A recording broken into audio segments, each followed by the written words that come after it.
دوسرا باب ہے ایمانیات و عبادات۔ آج کا ہمارا عنوان ہے رسالت اور آخرت۔ پہلے ہم نے توحید کے بارے میں پڑھا تھا اور آج ہم رسالت اور آخرت کے بارے میں پڑھیں گے۔ صفحہ نمبر ہے 11۔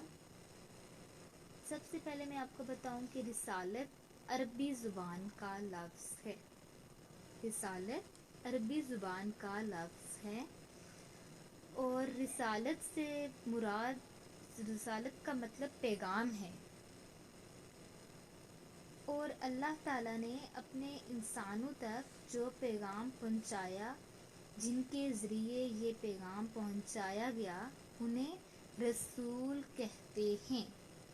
اور عقیدہ رسالت سے مراد میں آپ کو بتاؤں کہ عقیدہ رسالت کیا ہے۔ عقیدہ رسالت کا مطلب ہے کہ اللہ تعالیٰ کی طرف سے انسانوں کی ہدایت اور رہنمائی کے لیے بھیجے گئے رسولوں کو ماننا، اور سب سے امپورٹنٹ بات کہ اس بات پر یقین رکھنا کہ حضرت محمد صلی اللہ علیہ وآلہ وسلم اللہ تعالیٰ کے آخری نبی ہیں، ان کے بعد کوئی نبی یا رسول نہیں آئے گا۔ اللہ تعالیٰ نے ہر امت کی ہدایت اور رہنمائی کے لیے وقتاً فوقتاً ان کی طرف رسول بھیجے، اور تمام رسولوں نے اپنی اپنی امت کو توحید کا درس دیا۔ توحید کا مطلب میں نے آپ کو بتایا تھا کہ ایک ماننا، مطلب کہ اللہ تعالیٰ کو ایک ماننے کا حکم دیا اور اسی کی عبادت کرنے کا حکم دیا، اس کے ساتھ کسی کو شریک نہ ٹھہرانے کا حکم دیا۔ یہ انہوں نے توحید کا درس دیا ہے اپنی اپنی امت کو۔ انہوں نے اپنی امت کو شرک سے روکا اور لوگوں کو آپس میں ہمدردی، اخوت، رواداری، عدل و انصاف، عفو و درگزر اور ایثار کے ساتھ رہنے کا درس دیا۔ مطلب کہ اخوت، بھائی چارہ، وہ آپس میں عدل و انصاف کے ساتھ رہیں، عفو و درگزر مطلب کسی کی چھوٹی چھوٹی غلطیوں کو معاف کر دینا، نظر انداز کر دینا، اور ایثار، قربانی، کہ ایک دوسرے کے سکھ دکھ میں اس کے ساتھ شریک ہونا۔ اب ہم پڑھیں گے آخرت کے بارے میں۔ عقیدہ آخرت سے کیا مراد ہے؟ عقیدہ آخرت ہمارے ایمان کے بنیادی عقائد میں سے ایک ہے۔ عقیدہ آخرت سے مراد اس بات پر ایمان لانا ہے کہ یہ زندگی عارضی ہے، یہ جو ہم زندگی بسر کر رہے ہیں یہ عارضی ہے، ایک دن اسے ختم ہو جانا ہے۔ اللہ تعالیٰ یہ دنیا اور اس کی تمام چیزیں ایک دن ختم کر دے گا۔ یہ تھی ہماری آج کی پڑھائی۔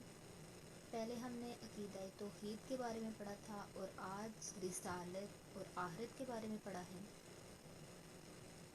صفحہ نمبر 12 پہ جو خالی جگہ ہیں وہ میں نے آپ کو ہوم ورک دیا تھا۔ مجھے امید ہے کہ یہ آپ نے گھر کا کام کیا ہوگا، اپنی کتاب پر خالی جگہ حل کی ہوں گی۔ اس کے بعد 2 سوال تھے، مجھے امید ہے کہ آپ نے یہ اپنی کاپی پر لکھے ہوں گے اور یاد بھی کیے ہوں گے۔ سوال نمبر 1 تھا، عقیدہ توحید سے کیا مراد ہے؟ تو آپ نے یہ یاد کیا، آتا ہے آپ کو عقیدہ توحید سے کیا مراد ہے؟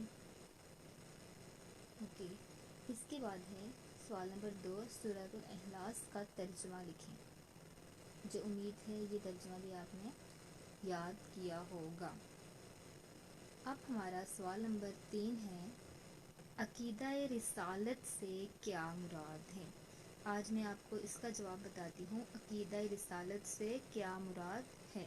عقیدہ رسالت سے مراد اللہ تعالیٰ کی طرف سے انسانوں کی ہدایت اور رہنمائی کے لیے بھیجے گئے رسولوں کو ماننا، اور اس بات پر سچے دل سے یقین رکھنا کہ حضرت محمد صلی اللہ علیہ وآلہ وسلم اللہ تعالیٰ کے آخری رسول ہیں، ان کے بعد کوئی نبی یا رسول نہیں آئے گا۔